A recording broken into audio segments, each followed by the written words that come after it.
Mi paisaje natural, mi refugio antinuclear, mi antídoto ante el mal, mi cable a tierra,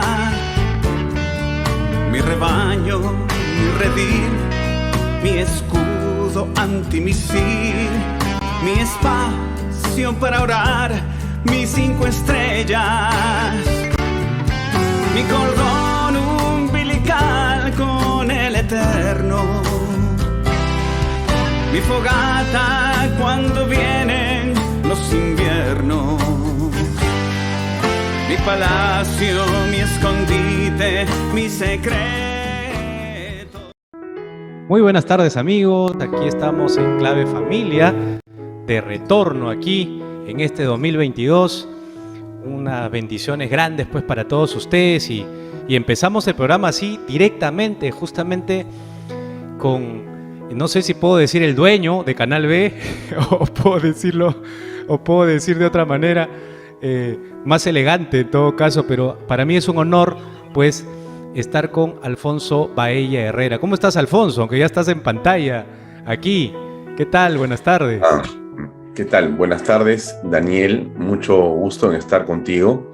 Gracias por esta invitación y a tus órdenes, y muy agradecido a tu público que nos va a escuchar en esta conversación, y para mí un honor estar en este programa que además es parte de los contenidos y la programación de Canal B.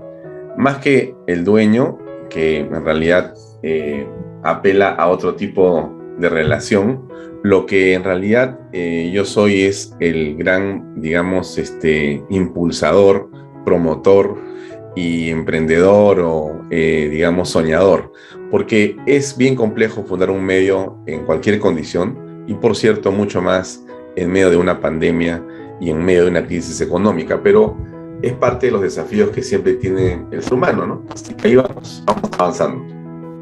Excelente, ¿no? Está bien porque finalmente pues estamos en este canal y salimos a través de este canal virtual, Canal B, y la verdad pues muy contento de también de haber tenido o de tener la oportunidad pues de trabajar juntos, ¿no?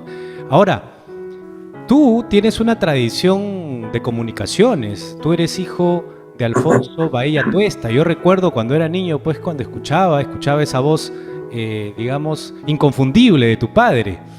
y yo lo que quiero empezar, con tu permiso en realidad, quisiera empezar la entrevista hablando de tu papá, porque cuando hablamos de familia y hablamos de esa clave referente, ¿no? De esa institución que impacta vidas, ¿no? Donde uno aprende pues las cosas más básicas, más elementales, desde el respeto, la solidaridad, la forma de comportarnos también con los demás, de interactuar, donde aprendes la obediencia, etcétera, etcétera.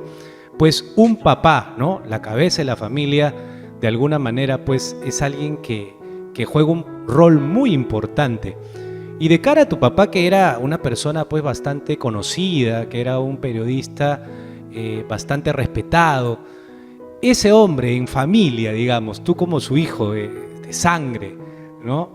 ¿Qué me puedes decir al respecto? ¿Cómo tu padre influyó en ti y en parte de lo que eres ahora?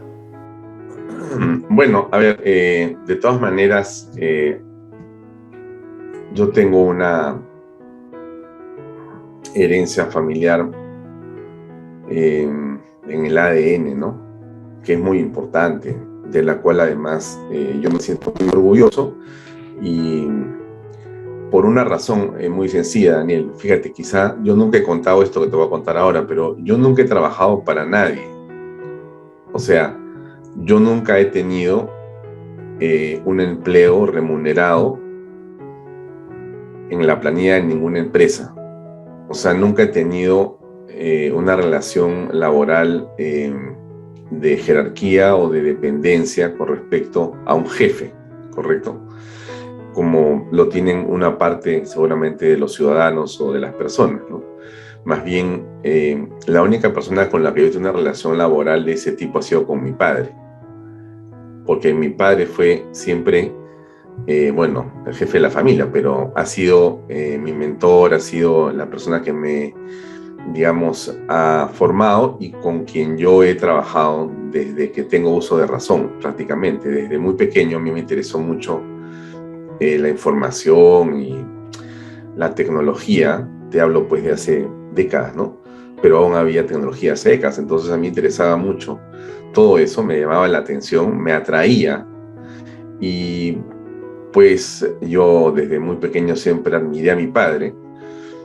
Y bueno, trabajé con él, me dio la oportunidad de ayudarlo y pues me pegué mucho a mi padre. Entonces, mi padre ha sido siempre en mi vida una persona que tiene una influencia muy importante, muy importante. Yo estaba con él en momentos de complejidad familiar, cuando producto del trabajo de mi padre, que él ha sido periodista y abogado, y como periodista ha sido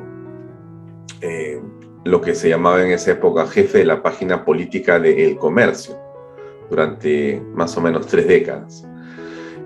Y mi padre, en esa perspectiva, estás hablando de gobiernos como el de Belaúnde en el primer régimen y también el golpe militar de Velasco Alvarado y posteriores y todo lo demás, han sido momentos muy duros para la prensa independiente. Y entonces yo tenía algunos años, 5, 6, 7 años, pero veía todo esto con mucha preocupación y aprendí mucho a estar a su lado y a sufrir las vicisitudes, pero también a encarar con entereza los problemas, practicar la justicia, la fortaleza, y las virtudes generales que uno después, cuando ya más grande estudia, entiende qué significan, pero que no las entiende sino como actitudes o como gestos de la personalidad, ¿no? Son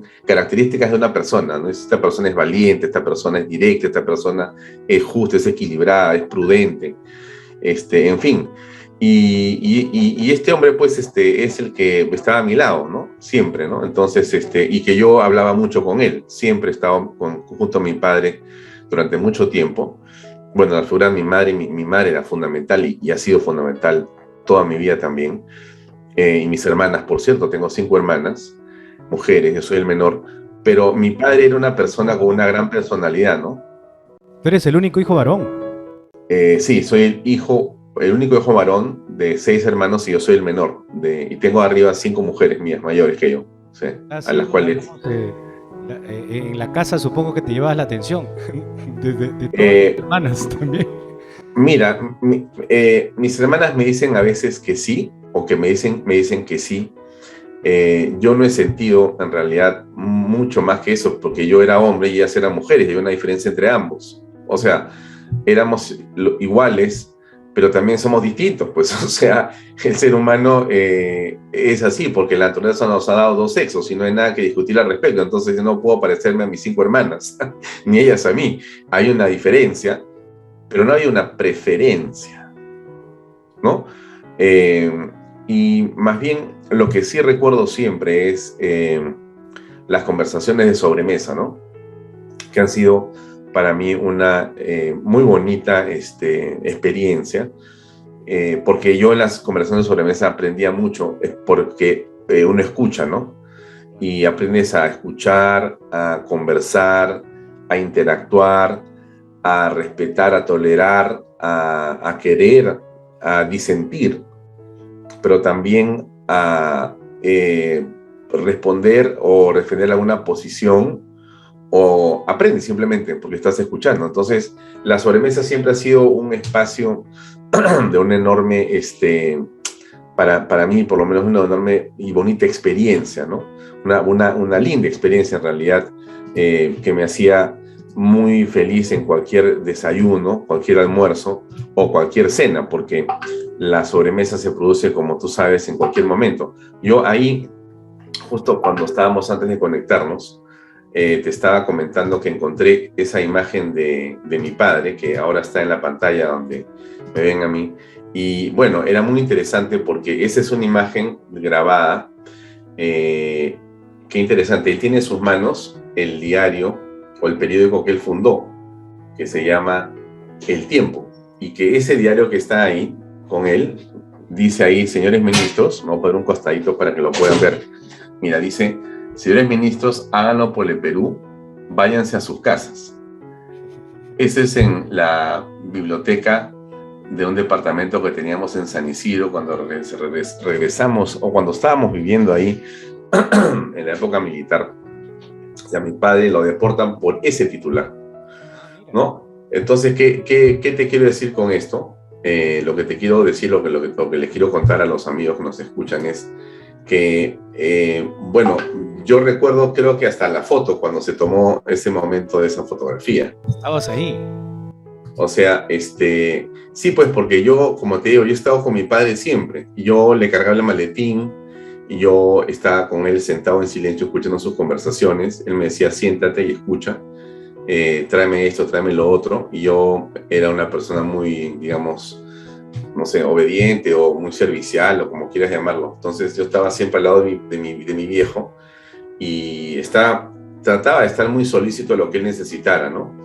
Evidentemente tenía mis amigos de pequeños y estaba en muchas cosas, o mis propios amistades, tanto en el colegio como en la universidad en general, pero siempre estaba muy pendiente de mi padre, ¿no? Y mi padre era un hombre muy interesante. Tiene una cultura muy vasta, era un hombre muy culto, era un hombre que leía muchísimo. Tenía una biblioteca que hasta ahora está en la casa de la Molina, gigantesca, o sea, miles de libros. Es un hombre muy, es un visionario. En realidad, mi padre fue un hombre que estuvo pensando muy adelante de lo que uno vivía en la realidad. Entonces, por ejemplo, nosotros hoy día, ¿qué cosa utilizamos, Daniel? Google, ¿no es cierto? Porque Google es la información, ¿no es cierto? Bueno, en la época que trabajaba mi padre, no existía Google, no existía Internet. ¿Qué cosa era Google? Era tu biblioteca. Entonces, mi padre tenía una biblioteca que podía medir seguramente, pues, no sé, 40, 50, 60 metros de largo, ¿no? Y habían miles de libros ahí.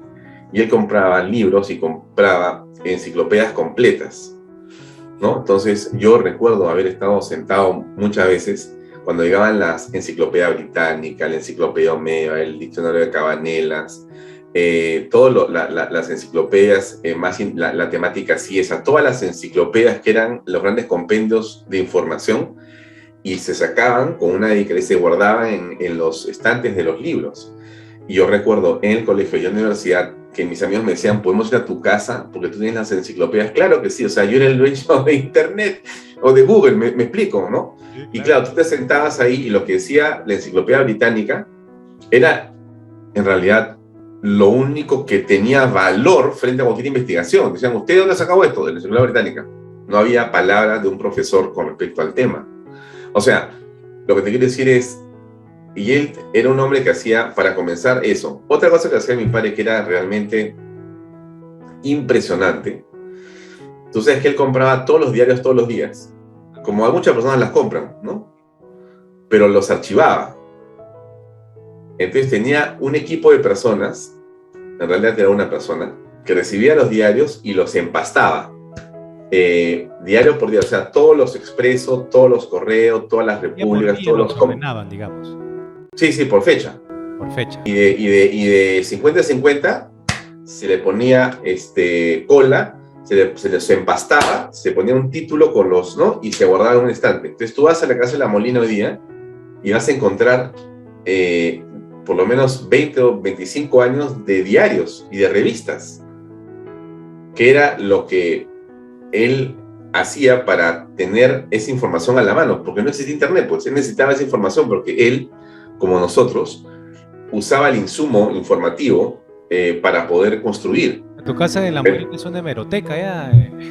Bueno, es una casa muy grande que él compró, ¿no? Es un terreno enorme y ahí ha hecho un montón de cosas, ¿no? Era un hombre impresionante. La verdad. Pero, a ver, y yo quiero preguntarte algo, porque no sé si me lo habrás preguntado en un momento, tal vez ni lo has pensado, pero ¿te has imaginado en una vida sin él? Es decir, ¿cómo hubiera sido tu vida si él no hubiera existido, si él no hubiera estado a tu lado, si tú hubieras nacido y no tenías papá o porque se fue, porque te abandonó, o abandonó la familia, o porque naciste huérfano, etcétera, etcétera?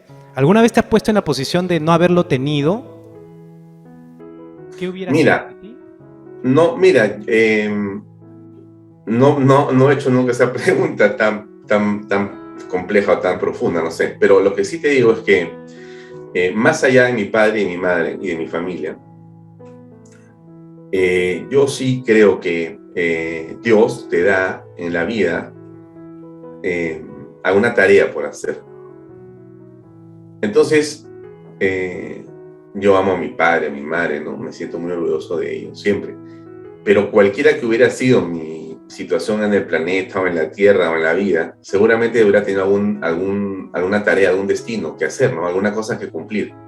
Y seguramente me hubiera abocado a ello con pasión, con mucha alegría, como trato de hacerlo ahora, ¿no? Más allá de tus padres, ¿no? Es evidente que los papás y los padres nos dan una soporte y formación emocional muy importante. Yo creo que no está en duda eso, yo no lo tengo en duda, yo no te puedo decir que sería distinto o no. Lo que te puedo decir es que mi vida está asignada por mi padre y por mi madre.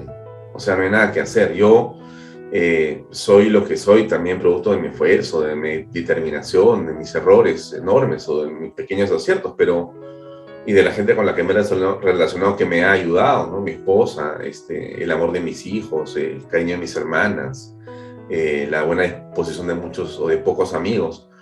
Pero sin duda, la madre y el padre tienen una trascendencia en la vida de las personas, ¿no? ¿Cómo puedes saber qué hubiera sido sin ellos? Es como decir, ¿qué hubieras hecho en otra vida? Uy, pero eso es tan difícil de responder. Lo que sí creo es que en cualquier vida hubiera tenido una misión, ¿no? Y esa misión seguramente lo hubiera llevado adelante con entusiasmo y con determinación, que es creo que lo que todos hacemos de alguna manera, ¿no? Ahora, yo creo que tu papá también lo tenía claro, es decir, para él lo importante no solamente era la visión que él tenía sobre las comunicaciones y esa entereza, esa valentía que demostraba, sino también la importancia de lo que significaba su familia, ¿no? Entonces, yo lo pongo en contexto porque has dado, creo, la respuesta más, me parece conveniente, ¿no? Porque, claro, uno no sabe lo que hubiera pasado, pero esa marca, digamos, ese aporte que papá y mamá dan cuando están, es muy diferente que cuando no están, ¿no? Entonces, sí es verdad también que un papá y una mamá debería de saber eso, ¿no? La importancia, el rol que representan para sus hijos, ¿no? Antes de tomar una decisión, por ejemplo, ¿no? Y no es que quiera juzgar a nadie, no lo estoy haciendo, simplemente estoy describiendo una realidad, ¿no? Tal vez, y a propósito de muchos psicólogos dicen, no, si pelean mucho, sepárense, si hay discusiones, sepárense, ¿no? Yo tengo otra forma de pensar, ¿no? Digo, si mis hijos o mi familia significan mucho, pues hago mi esfuerzo, ¿no? Seguimos en el día a día, pues, luchando por mantener la unidad familiar. Ya, pero ahí entramos en otro tema, ¿no? Que son las relaciones personales, ¿no? Que ya no dependen solamente de tu padre y tu madre, sino de las tuyas frente a terceros. Entonces, ese es un capítulo interesantísimo también, pero para cerrar un poquito la idea de la familia inicial, de la familia en la que tú naces, yo creo que sí es... ¿No? En ti, una familia. No, creo que la familia es determinante, ¿no? Y hay un tema que es muy interesante, mira. La manera como nadie nace, Daniel, y los amigos que ven este programa no me van a dejar mentir, nadie nace sabiendo cómo ser papá o cómo ser mamá, ¿no? No, o sea, ser mamá no es dar de lactar, ¿no? Ser papá no es ser más grande y fuerte para proteger a la mujer físicamente, eso no es ser papá o ser mamá, o sea, una acción fisiológica no te hace madre o padre, ¿no? Es más bien la conducta, la actitud permanente que uno desarrolla cuando va llevando a cabo la educación y el fortalecimiento, el crecimiento de los hijos y del núcleo familiar, ¿no? Entonces, ¿por qué te digo eso? Porque lo que uno como papá va transmitiendo a los hijos desde pequeños es un ejemplo y es la enseñanza, ¿no? Entonces hay que tener mucho cuidado con eso, ¿no? Mucho cuidado con eso. Cada palabra, cada frase, cada actitud, a veces uno hace cosas y no tiene idea de la importancia que tienen o el impacto que pueden generar. Porque el niño, más que aprendiendo con la pizarra y con el lápiz, aprende con el ejemplo, ¿no? Como todos nosotros, ¿no es cierto? Somos seres humanos que aprenden de lo que vemos, ¿no? Más de lo que nos dicen, ¿no? Es lo que vemos. Entonces, cuando tú ves respeto, aprendes respeto. Cuando ves solidaridad, aprendes solidaridad. Cuando ves amor, aprendes amor. Pero no sabes qué es amor, no sabes qué cosa es solidaridad, no sabes qué cosa es respeto. Porque no, mira, respeto es esto. ¿Qué significa? No sé. Pero este hombre que siempre es un tipo, caramba, de una cordialidad, de una cortesía, se hinca, o sea, frente a las personas con respeto, con corrección y con humildad. Una persona que escucha con atención a los demás, una persona que está dispuesta a decir frases cariñosas o tener gestos cariñosos con las otras personas, está dando un ejemplo, ¿no? Entonces, cuando nosotros nos comportamos en la vida, debemos de procurar entender que en todo ámbito, estoy hablando en este momento básicamente de la familia, porque estamos hablando solamente de la familia, pero en el ámbito más extenso de nuestra participación en la sociedad, Daniel, nuestros comportamientos son maneras como nosotros transmitimos una serie de conceptos y de buenas prácticas en esa sociedad que queremos influir y que de todas maneras estamos en ella inmersos y por lo tanto debemos de procurar desarrollarla de manera adecuada, ¿no? Entonces te digo eso porque es muy interesante en el caso de mi experiencia. Por ejemplo, ¿no? Yo en mi casa con mi madre y con mi padre jamás entendí porque nunca lo viví, un tema de racismo, por ejemplo, ¿no? O sea, yo no entiendo cómo puede existir esa palabra que vamos a cholear a alguien o vamos a decirle a esta persona así o así, porque nunca vi una cosa así. Entonces, para mí las personas son iguales en el punto de vista étnico o cultural o racial o como fuere que sea, para mí son igualitos todos. O sea, el alto, el bajo, el gordo, el chico, el moreno, el chinito, el afro, todos son igualitos. Y la relación con las personas nunca es sino por cómo me parece que están diciendo tal cosa y si son o no más bien empáticos, y eso es lo que me interesa, ¿no? No de dónde vienes, ni quién eres, ni cómo te llamas, porque en las relaciones que yo veía de mis padres, eso nunca tenía valor, ni siquiera comentario, sino más bien ellos siempre se referían a tal o cual valor relacionado a lo que habían escuchado, habían dicho, habían conversado, no lo que habían obtenido de tal idea o tal desarrollo de tal pensamiento, ¿no es cierto? Entonces era una alabanza al pensamiento. Era cómo conoces a las personas por cómo piensan, cómo las evalúas.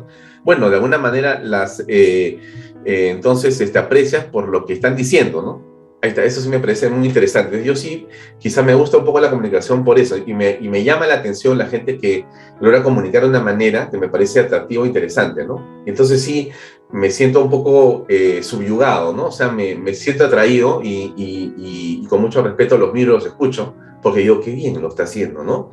Pero no, jamás vería más allá de eso porque no sé qué más hay atrás de eso. O sea, no tengo ningún tipo de complejo, ni jamás mi vida ha sido signada por ningún tipo de relación que tenga que ver con otra definición, ¿no? El mismo hecho de que pueda existir personas que tienen una posición con respecto de los LGTB, IQ y más, con quienes yo tengo un respeto absoluto, ¿no? Respeto implica respeto, o sea, no preeminencia sobre nada, de ninguna especie, ¿no? Ni de ellos acá, ni nosotros allá. Respeto, tolerancia y absoluto respeto a temas privados. Específicos de esos temas complejos, el respeto pues es de doble vía, ¿no? O sea, es de ida y de vuelta, ¿no? Eso es lo importante. Ahora, quería hacerte una pregunta. Sí. Es un hombre de comunicaciones, que estás con el día a día, que debes conocer mucho la realidad nacional también a lo largo de estos últimos años. ¿Qué opinión te merece o qué conocimiento tienes al respecto de que para el peruano específicamente signifique el concepto de familia? Es decir, para el peruano el concepto de familia es importante, y tú que te mueves en las comunicaciones. Mira, a ver, te puedo contar algo interesante, Daniel. Gracias a ustedes por la pregunta. porque por razones diversas de la especialidad en la que yo me desempeño y lo que hago, hace un año aproximadamente, quizá un poco más, por razones determinadas, conocí de un estudio que se hizo en el Perú a través de un focus group muy importante entre diversas personas a nivel nacional, varias decenas de personas que tienen representatividad en sectores diversos de la sociedad, en el ámbito de la cultura, de la empresa, del derecho, de la filosofía, de la música, de la cocina, de las provincias y sus actividades gremiales, etc. La pregunta que se hacía en este estudio era ¿cómo podían explicarse? Mira la pregunta y yo quisiera que tu público pare la oreja. ¿Cómo explicas la evolución, la mejora del Perú en las últimas 3 décadas? Como los amigos que nos escuchan saben, porque ven Canal B, y ahí tenemos información de valor. Para darte solamente un ejemplo, en el año 2001, el presupuesto de la República era 20.000 millones de soles. Este año son 200.000 millones de soles. En 20 años, mira cuánto hemos aumentado de cantidad de dinero que podemos gastar como Estado. El Producto Bruto Interno se ha multiplicado, la recaudación se ha multiplicado, hemos tenido un crecimiento enorme, pero la pregunta es, ¿ese crecimiento económico, correcto, ha tenido un impacto de alguna manera en la vida de las personas o no? Entonces la pregunta era esa, oye, ¿cómo puedes explicar qué pasó en 30 años? ¿Hay alguna forma de explicarlo? Y todas las personas al unísono dijeron que la manera de explicarlo era a través de la familia. Yo me quedé sorprendido porque hice clic, digamos, para llamarlo metafóricamente, en lo que eran las respuestas y comencé a ver qué había pasado ahí. Y efectivamente, todos decían que la mejor manera era explicando cómo la familia había mejorado, pero la importancia que tenía la familia, porque todo en el desarrollo estaba vinculado a la familia. Y la familia era el centro del motor de esa mejora y esa transformación del Perú. Transformación que políticamente tiene posiciones de personas cegadas por la ideología y de personas que ven las cosas como son. Como son quiere decir que el Perú ha mejorado. Cegadas significa que no ha mejorado, que ha empeorado, cosa que es simplemente mirar cuando es de día diciendo que es de noche y cuando es de noche diciendo que es de día. O sea, irrealidades. Pero regreso entonces al tema. La familia termina siendo, según el estudio tan importante que logramos hacer y ver, el centro de la transformación en el país, la familia. La familia, entonces, según estas personas, es el centro y por lo tanto debe ser protegida, debe ser promovida y debe ser defendida, de manera que lo que se tenga entonces es que es claro que todos los elementos socioeconómicos están vinculados a tu familia. ¿Qué quiere decir esto? A ver, mira, los hijos se han educado en universidades. ¿De qué calidad? Es un asunto para hacer clic también ahí, para ver, eso es una discusión que podemos tener también larga, pero los chicos han ido al colegio, han ido a la universidad, son profesionales, se ha hecho el negocio en la casa, se ha hecho el emprendimiento familiar, se ha logrado comprar o mejorar la casa que se tenía, se tiene un vehículo o 2 vehículos. Entonces, todo eso ha ocurrido en estas 30 años, en estas 3 décadas. La familia ha sido la que ha experimentado esa transformación. Y en el Perú, como todos sabemos, somos un país de emprendedores y el emprendimiento es familiar, no es personal. Porque, mira, Canal B, la empresa en la que yo trabajé con mi padre durante 18 años, al lado de él, que fundamos, era una empresa familiar, junto con mis hermanas. Y yo de ahí salté a una empresa personal que es familiar, porque trabajo con mi esposa. Y tú me dices, ¿quién es dueño de Canal B? En realidad es mi esposa. Porque las esposas son las dueñas de todo al final de cuentas. Y son mis hijos. ¿Me explico, no es cierto? O sea, claro, pero no es quién es dueño de, porque en realidad la propiedad no es un asunto que está en discusión. En realidad es un compartir. Es el hecho de compartir algo. Cuando uno hace un emprendimiento, Daniel, y nos van a entender perfectamente la gente que nos escucha, cuando uno hace un emprendimiento, no es de quién es el emprendimiento. El emprendimiento es como irte de viaje, ¿no? Oye, es mi viaje, no seas sonso, pues, el viaje de todos los que estamos en el viaje, hermano, ¿cómo va a ser tuyo? Si tú vas conmigo, pues, a Huancavelica, o nos vamos, pues, a Dubái, no es tu viaje ni es mi viaje, ese será nuestro viaje en todo caso, ¿no es cierto? Ya, pues, y cada uno mirará y cada uno tendrá su experiencia, pero es una experiencia de ambos. ¿Qué es un emprendimiento? Es una experiencia de todos los que están ahí metidos. Todos se benefician, todos están ahí, ¿no? Y Canal B es un emprendimiento, esto surge de cero, esto surge con una visión que yo tengo hace 1 año y medio, casi 2, antes de la pandemia, de que esto tenía que existir, que teníamos que hacer algo parecido, que existía un vacío enorme y que yo quería que a través de un medio de comunicación la familia pudiera ser consolidada, pudiera ser protegida, pudiera ser también defendida, porque yo creo en la familia. ¿Cómo no? Pues imagínate, tengo un papá que me ha hecho un mentoring toda la vida, ¿no? He sido mi coach, ha sido una persona que no solamente me ha querido junto a mi madre de una manera pues inconmensurable, ¿no? Sino que ha sido un ejemplo para mí y yo estoy acá de muchas maneras también por mi viejo. O sea, ¿cómo se llama mi empresa? Bahía.com. Y el Bahía no lo he hecho yo, lo ha hecho mi papá. O sea, yo me he montado encima de eso, encima. Hay gente que dice, oye, sí, pero tú eres famoso. Oye, hermano, yo no soy famoso. Cuando tú pasas por Lima y le pedas a un taxista de 40 o 45 años que te llamas Bahía, te dice Bahía Tuesta. Mi padre no está en actividad hace por lo menos 10 o 12 años o 15, porque se enfermó los últimos 10 años de Alzheimer y ha muerto hace 3. Entonces, pero lo que hizo en su vida profesional fue de tanta magnitud e intensidad, o de tantos valores o principios, no sé, que dejó a muchas personas con el impacto de su nombre. Yo ayer entraba a una reunión y un señor me dice, usted es Baella, ¿no? O sea, me dice, ¿cómo se llama? Le digo, Alfonso Baella. Ah, Baella Tuesta, como riéndose, ¿no? No, le digo, Baella Herrera, soy el hijo. ¿Usted es el hijo? Me dijo. Sí, caramba, pase por favor. Bueno, esas cosas a mí me pasan sinceramente todos los días de mi vida. Como te imaginarás, tengo a mi padre más presente que nunca, pero el punto está en que el emprendimiento familiar al que me estaba refiriendo es lo interesante, ¿no es cierto? Somos un país de emprendedores, entonces el emprendimiento y la familia están muy vinculadas en el Perú.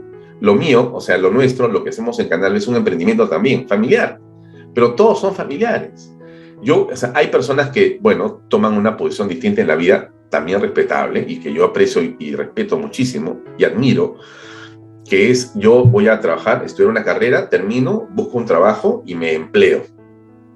Y trabajo para una empresa y desarrollo mi vida profesional porque voy haciendo una serie de mejoras en mi currículum, en mi conocimiento, y entonces entro como practicante y termino como gerente general de la compañía, como presidente de la compañía. Y trabajo mucho tiempo ahí, me desarrollo, o cambio a otra, pero sigo escalando, ¿no es cierto? Eso está muy bien. O sea, eso no está de ninguna manera, no estoy negando que eso es un camino, además, estupendo en la vida. Yo no tuve ese camino. Yo no opté, por 1000 razones, yo no me pareció o no pude hacerlo. Y entonces me quedé en el mundo del emprendimiento. Como quizá la mayoría de peruanos, porque ¿cuánta gente de la PEA en el Perú está empleada formalmente? 15%, 16%. El 85% de la población económicamente activa, ahí estoy yo también, somos personas que no estamos en ese nivel, digamos, ¿no? Sino que estamos en el nivel del empleo. El mío es formal, porque yo pago planillas, tengo una pequeña empresa que paga planillas y derechos, todo eso, pero me refiero a que es un emprendimiento, ¿no? Entonces, ¿por qué tiene que ver esto con la familia? Porque la familia es el espacio en el cual las personas se pueden formar de una manera mucho más determinante, ¿no? No es que sea el único espacio, tú vas al colegio, vas a la universidad, pero la familia es el sello, pues. Lo lamento para bien o para mal. Porque una persona que tiene colegio de primer nivel y universidad de primer nivel, pero tiene una familia de ínfimo nivel en valores, en principios, en ejemplos, en referencias, es también una persona pues despiadada, ¿no? Una persona que finalmente puede ser inclusive muy perjudicial para la sociedad y para sí mismo y para la familia y para todo, ¿no? Entonces, no es sino, creo yo, ¿no? Por lo menos el ejemplo que yo he visto, ¿no? No te podría hablar de otra cosa, te puedo hablar de las cosas que yo he visto y las cosas que yo he hecho, porque así como he visto yo esto que te estoy contando, yo me he juntado en la vida con otra persona que lo que me atrajo también de ella fue que tenía una familia con una escala parecida a la que yo había visto en mi casa, distinta, había en otro lugar, pero no importa, pero dije, esto se parece a lo mío, o sea, al final es muy parecido. Y yo he creado una familia tratando, sin querer, queriendo, o sea, sin decir voy a ser como mi papá y tú como tu mamá, no, o sea, sino porque me nace, ¿no es cierto?, hacerlo así. Entonces, respeto a mi esposa, trato de que mis hijos vivan en un ambiente lo mejor posible y yo seguramente, sin haberles dicho tienen que hacer las cosas así, solamente ellos verán lo que yo vi, ¿no es cierto? Y también seguramente en sus familias harán seguramente lo mismo también cuando las conformen, ¿no es cierto? Y no entenderán nada que no sea parecido a esto. Que eso es lo interesante, ¿no? Entonces, oye, ¿por qué la familia es importante? Oye, pero ¿cómo no va a ser importante? Mira, fíjate, hemos logrado desarrollar cadenas familiares que mantienen una serie de cosas en la vida que son importantes: el respeto, la solidaridad, el trabajo, la inclusión, y todo eso sobre la base de no haber dicho, quiero contarles cómo deben portarse como familia cuando ustedes hagan su familia. Jamás, ¿no es cierto? Porque sería pues una práctica absurda, ¿no es cierto? Pero sí basta con que recuerdes, diga, no, pues, pero él jamás gritó en la casa. ¿Por qué voy a esperar que alguien grite? O sea, por ejemplo, un detalle que puede ser absurdo. Yo no grito en mi casa. No puedo hacerlo. Me parece una falta de respeto. O sea, te lo juro, ¿eh? Y menos en mi empresa. Nadie podrá escucharme a mí nunca haber gritado. ¿Por qué? Porque me parece que no se debe hacer eso. Que tú puedes hablar con las personas siempre. No necesitas gritar. En el estadio puedes gritar, ¿no es cierto? En una competencia de tenis puedes gritar, con un aliento alguien puede gritar, en un meeting puedes gritar, pero en una casa, en una oficina no puedes gritar, no puedes levantar la voz para hacerte prevalecer, ¿no? Detalles de ese tipo, ¿no es cierto? ¿Y dónde aprendes eso? En tu casa, pues, ¿no? O sea, en tu casa es la que te enseña esas vivencias y después, tú cuando las practicas a veces no sabes por qué, pero después recuerdas, ¿no? Y dices, oye, resulta, claro, pues al final de cuentas uno es lo que ve. Uno es lo que ha visto, uno es lo que ha, digamos, experimentado de joven, ¿no? Entonces, por ejemplo, la determinación o por el trabajo, ¿no? Un defecto que quizá mi padre tenía, ¿no? Trabajaba demasiado. O sea, era un hombre que vivía para el trabajo, ¿no? No trabajaba para vivir, pero vivía muy bien. Porque un hombre que vivía estupendamente bien, piscina, o sea, no jamás ha tenido algún tipo de cosa que no sea de muchísimo placer y de tranquilidad, pero un hombre trabajaba todos los días, desde muy temprano, tipo, pues, aferrado a la chamba. Quizá eso es algo que era heredado malo de mi padre, ¿no? Que yo no paro de trabajar, ¿no? Entonces, tengo que a veces trabajar a escondidas de mi esposa, porque dice, ¿cómo? No, está mirando allá, pues estoy pues, con el iPad, con el teléfono, dando vueltas a cosas, haciendo, ¿no? Pero bueno, es parte de la libertad con la que ya nos movemos, ¿no? Pero en eso que la familia es, en todos estos casos, estimado Daniel, algo central en la vida, ¿no? Entonces, sí, yo creo que si algo tenemos que mirar, mira, déjame plantearlo así, es a los padres. Si los jóvenes que escuchan este programa tienen algo sobre lo cual podrían tener un momento de reflexiones, aprovechen a sus papás y succiónenles de alguna manera las cosas, ¿no? Compartan con ellos. A los padres compartan con los hijos. Sin cada desayuno, cada almuerzo, cada cena es una especie de maestría.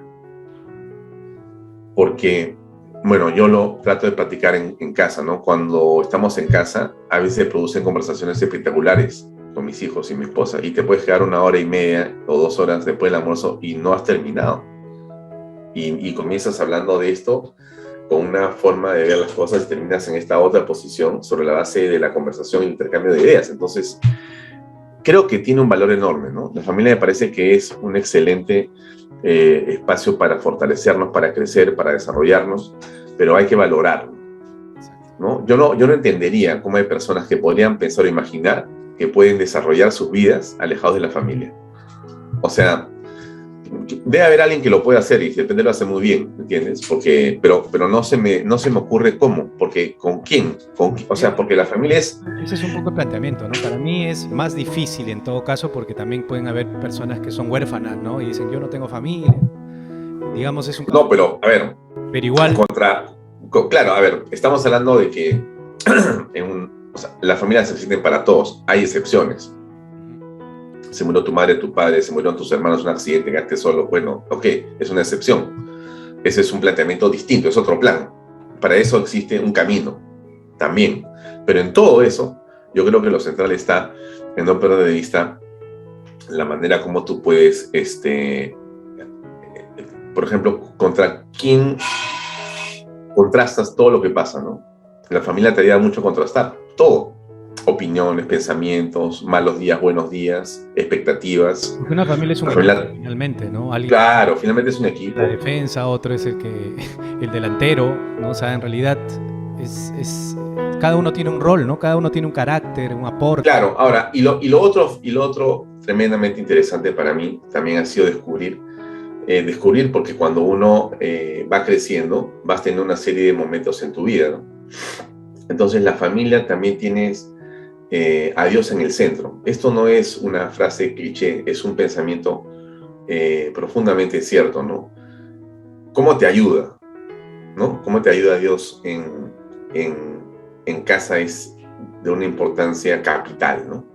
Yo creo que tú puedes estar por 1000 razones alejado por ejemplo, ¿no? Alejado de Dios porque, en fin, creías que no lo necesitabas. Fe, no te inculcaron la fe tal vez, ¿no? Puede ser una razón. Ya, lo que sea. Pero con el tiempo te vas dando cuenta, ¿no? De la importancia que puede tener para los que no han tenido esa suerte de tener, digamos, la relación permanente, ¿no? Entonces, para quienes hemos estado, digamos, en algún momento no tan cerca y después te has vuelto a acercar, la relación es espectacular. Bueno, es mi caso, ¿no? Yo me acuerdo que hace, no sé, quizá unos 12 o 13, 15 años, una persona, un sacerdote, me dice, oye, tienes que estar más cerca de Dios. Dije, pero no, yo no me porto mal, en fin, no me dejo. Entonces, este sacerdote tuvo una excelente idea de acercarse él a mí también, ¿no? Y finalmente, mira, yo me acuerdo que me llevó, le voy a contar, porque bueno, trata de contarte cosas interesantes, me llevó a un retiro de silencio de 3 noches, donde iban personas que tenían bastante práctica ya, yo no. Y me dijo, no, pero tú vas a poder aguantar esto, me dijo, te va a hacer mucho bien, te va a fortalecer. Yo no había ido a retiros de colegio. Y me fui a un retiro del silencio 3 días en un lugar en Chaclacayo. Me pareció espectacular, te lo digo en verdad. Me hizo mucho bien, ¿no? He regresado a retiros después, ya no con ese sacerdote, con otras personas. Y ha sido una experiencia fantástica, y siempre es una experiencia muy importante, porque el ser humano es finalmente como una especie de maquinaria, ¿no es cierto? Tienes que ir ajustándola todo el tiempo, y tienes que realinearla. Tienes que hacer como una especie de... para que los frenos, el acelerador, ¿no? Todo lo aciertas otra vez y estás cañón. Entonces, a veces, con el uso permanente, pues, de las cosas, te vas, en fin, entumeciendo, ¿no? Y entonces siempre ir a hacer una reflexión profunda cada cierto tiempo es muy interesante e importante. Y eso tiene impacto en tu vida, en tu casa, ¿no? De todas maneras, en tu familia, ¿no? Todo afecta positivamente, digamos, con todos los que viven contigo. Siempre creo que en libertad, ¿no? O sea, en la libertad que cada uno tiene para elegir lo que quiere hacer, ¿no? Porque no es imponer, ¿no?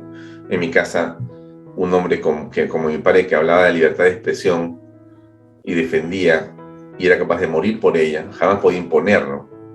Entonces todos hemos sido siempre libres en mi casa, con mis hermanas, hacer o pensar lo que pensáramos o que lo quisiéramos. Igual que yo en mi casa, ¿no? Acá con mi esposa y mis hijos. Pero tratamos, pues, ¿no? De que eso también sea parte de lo que es una referencia para los demás, ¿no? Entonces tratamos de estar cerca y nos ayuda, ¿no? Porque, mira, en esto de la pandemia, también hemos perdido algunos familiares, ¿no? Con mucho dolor, ¿no? Gente muy querida, ¿no? Mi cuñado, mi suegra, lamentablemente, gente que estaba tan cerca a nosotros, que era tan querida por mi familia, por mí, no sabes. Y bueno, todo eso te hace pensar y reflexionar sobre todas las cosas, ¿no? Y también, por cierto, sobre Dios, ¿no? Entonces, cuán cerca estamos, cuán lejos estamos, cuán vulnerables somos y qué hacemos acá, ¿no? Porque los que se van, creo que seguramente están muy felices, ¿no? Con mi padre, mi madre, una hermana que falleció, mi suegra, mis cuñados que fallecieron lamentablemente, nos esperarán. Pero seguramente los que nos hemos quedado, Daniel, también lo hacemos por algo, ¿no? O sea, estamos aquí por algo, ¿no? La pregunta es, ¿cuál es el papel? ¿Cuál es el rol? ¿Cuál es la tarea pendiente que tienes que hacer?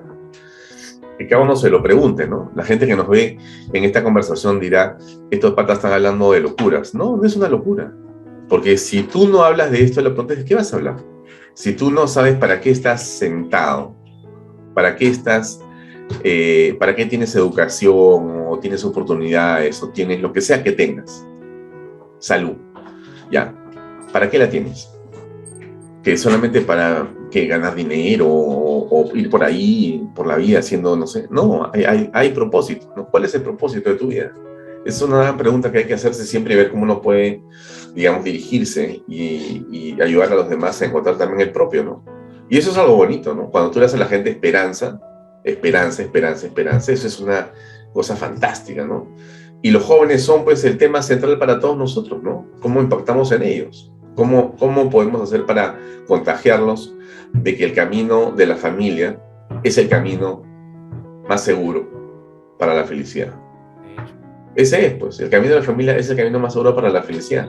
Alguien dirá, no, pero yo primero tengo que graduarme, tener mi maestría, mi doctorado, mi carro del año, mi departamento, y después voy a tener mis hijos y mi familia. Mira, te deseo suerte. Si el camino que has elegido es ese, bacán. Pero la vida no es así, la vida no es capítulo por capítulo, ¿no? Y no es como yo lo he planificado, ¿no? No existe, me caso, estudio, mi casa, mi departamento, entonces así. No es así. La vida es sumamente compleja, ¿no? Tú no sabes por dónde vienen las cosas. Correcto. Con este COVID, imagínate. Curvas. Con este COVID encima, si tú no estás preparado emocionalmente, diríamos emocional y espiritualmente, ¿no? Según... Y espiritualmente, quería decir espiritualmente, estás preparado emocional y espiritualmente para poder afrontar esta circunstancia del COVID, vas a morir antes que te mueras. Es obvio, pues, ¿no? O sea, vas a estar metido en un toque de queda en tu casa sin saber qué hacer.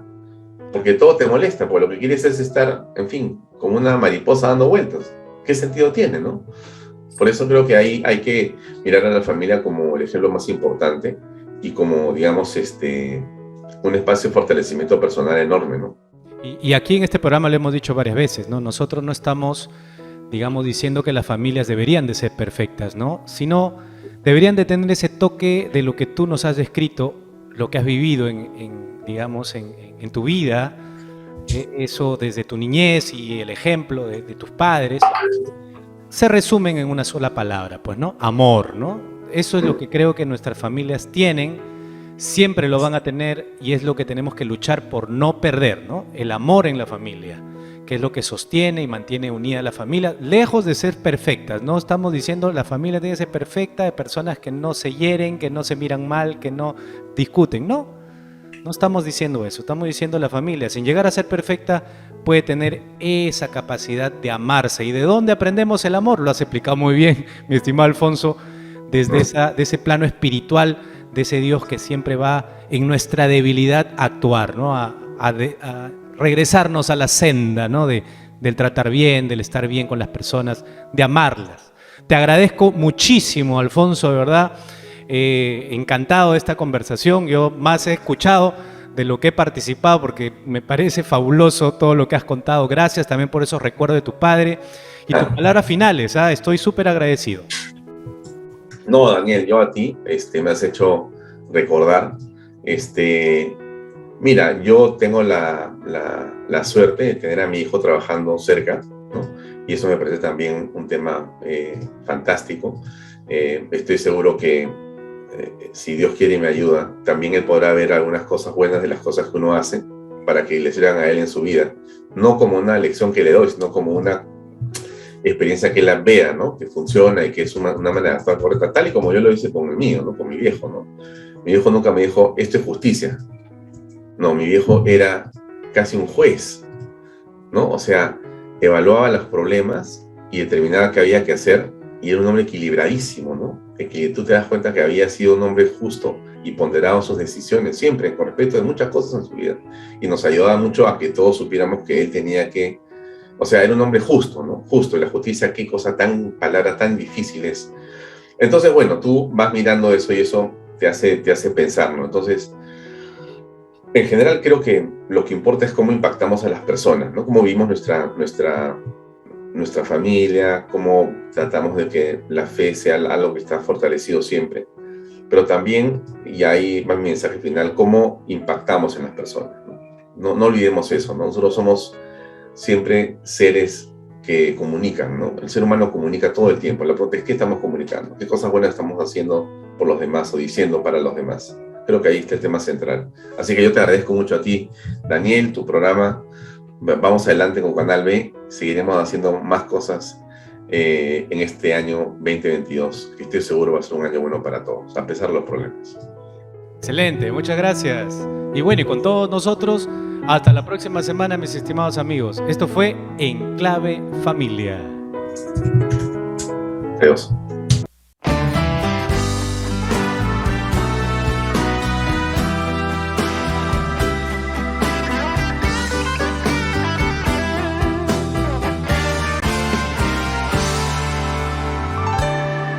Mi paisaje natural, mi refugio antinuclear, mi antídoto ante el mal, mi cable a tierra,